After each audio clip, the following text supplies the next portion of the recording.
A couple of months ago, we reviewed a little game called Cottage Garden, a small, gentle affair about creating flower beds by adding odd-shaped tiles together, also known as polyaminos. In that video, we remarked on the game designer's Uwe Rosenberg's penchant for creating games of progressively elaborate size and scope. That little game grew out of the development process of this cardboard gargantuan, its central mechanism of adding tiles together being pretty much the Christmas dinner of board game mechanisms. A Feast for Odin is huge, perhaps even too huge and different, but it's still rooted in Uwe Rosenberg's tropes of worker placement and a vast variety of paths you can take.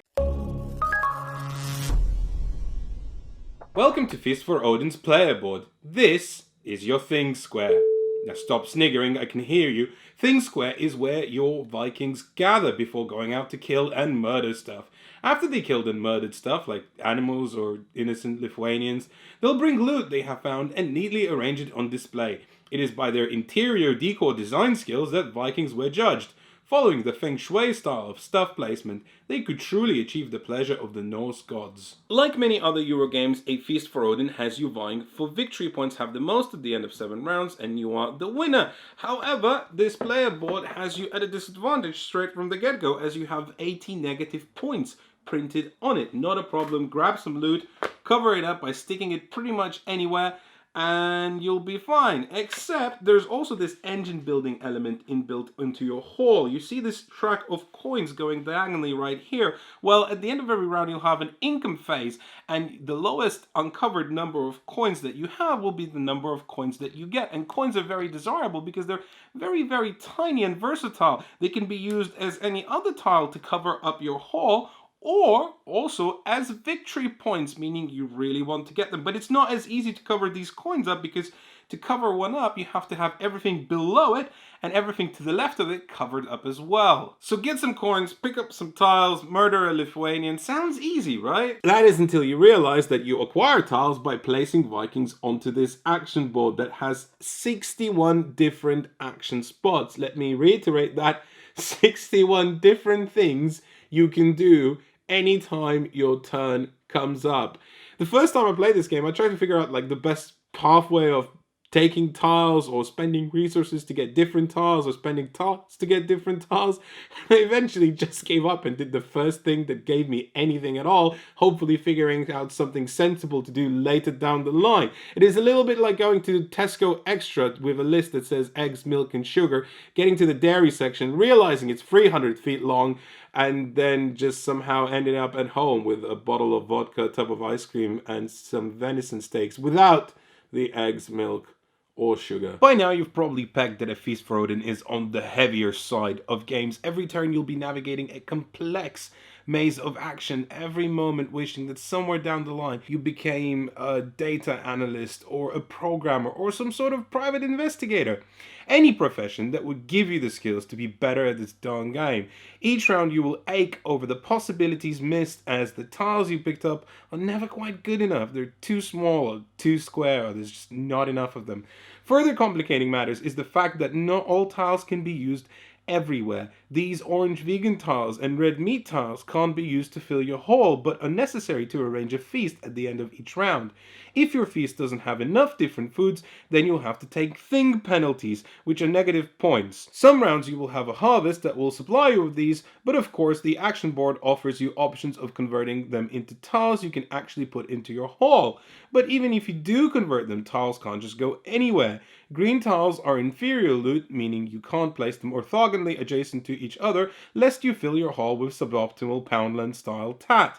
You have to space them out with blue tiles, or what's even more painful, with coins. Now, I won't deny that it's fun to ache over this puzzle of Viking placement, especially because different actions cost a different number of Vikings to place depending on how good they are. So you could place a single Viking and get this horrible sardine, or you could place 3 and get a whole ton of blubber. Just imagine how much you could cook with that.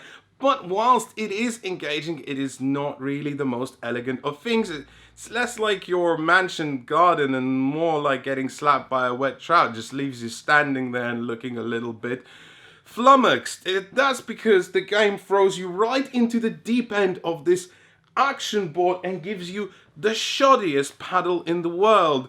This single, unassuming occupation card. These occupation cards are the weakest part of Feast for Odin. There's two types of them. One is a starting occupation card that you draw from about 15 at the start of the game, and that's your starting occupation.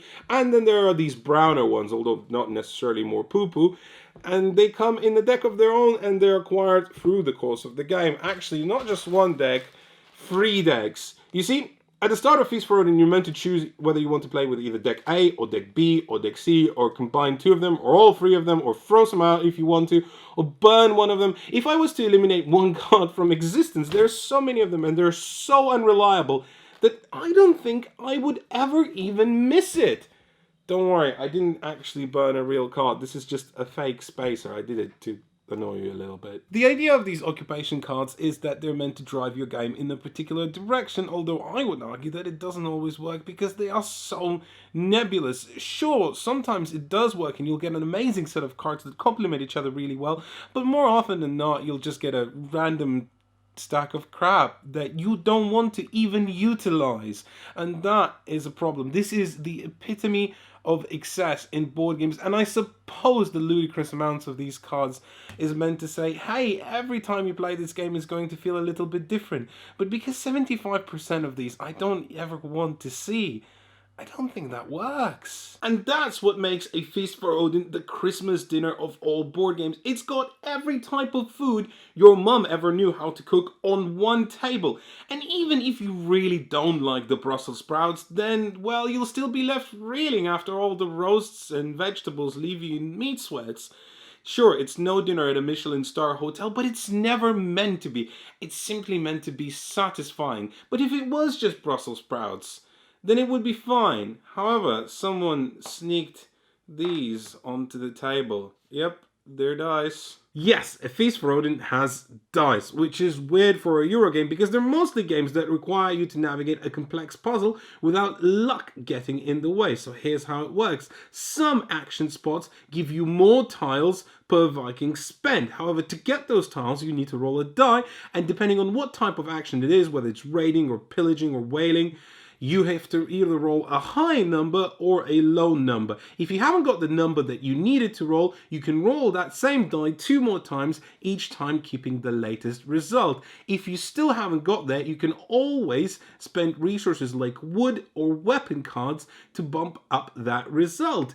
If you're still not there, you'll get some resources and weapons as a consolation prize, and if you got there, well, you got the thing. The designer acknowledges in the rulebook that it's odd to have dice in a Eurogame, but overall necessary because it makes the game more fun.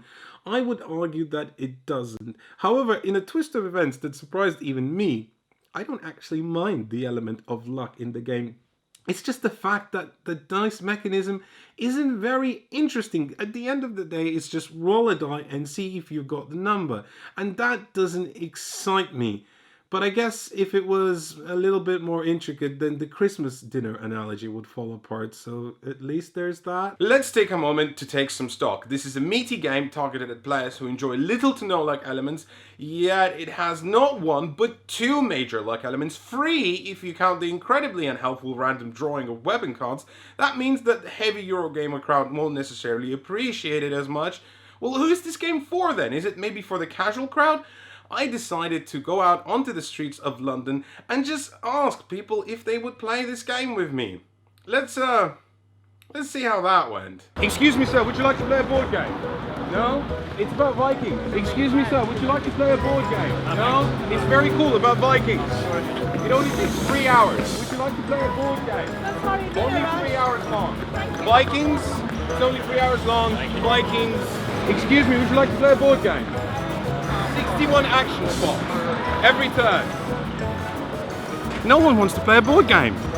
Okay, definitely not for the casual crowd. Well, who's this game for then? The boring answer is 1, for people who don't mind just a sprinkling of luck in their board games, and B, for people who enjoy a medium weight game. Even though it has a truckload of different ideas that certainly ramps up the complexity, it never feels impenetrable due to its elegant design. Instead, it feels intuitive and will sit right at home with people who are ready to graduate from a lighter game or have already done so. It's people who want a big feast out of their board game game, but one that's not too over stylized. It will leave you sated, it will leave you full, and it certainly won't leave you wanting. There's something to be said about Uwe Rosenberg's understanding of game design and how to make each round feel a little bit different. It would be so easy to find the most optimal route amongst these 61 action spots and keep doing the same thing over and over again for 7 rounds, but that would be boring. Instead, each round feels just a little bit different and throws a peg into your bicycle wheel of a plan, forcing you to find new solutions to new problems.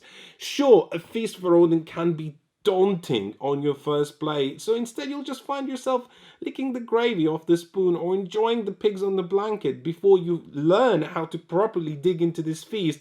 And sure, sometimes someone might have one more roast spud than you, but you'll still enjoy the experience.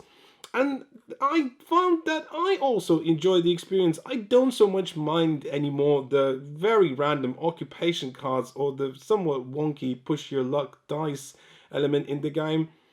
I just don't mind that they're there because I don't have to eat them. I can enjoy the rest and it's fine. And you know what? I think you'll enjoy this game too. Thank you so much for watching this video. If you have enjoyed it, click the subscribe thing over there and be part of a cool board game gang. If you've played Feast for Odin or you have some thoughts on it, please make sure to leave a comment in the section below. And if you haven't done so yet, subscribe to our friend John's channel, who's at least as funny as we are. And he really helped us with this video. Without him, it would not have been so much possible.